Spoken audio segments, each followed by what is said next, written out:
Hello everyone. Welcome back to our new video.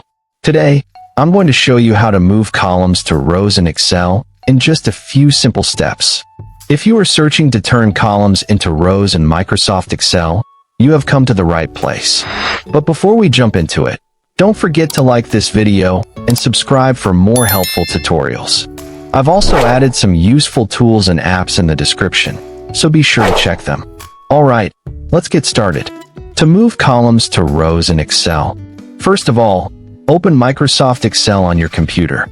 I am going to move these students' names and date of birth columns into a row to better fit the layout of my worksheet. Now, select all the column data you want to convert into rows.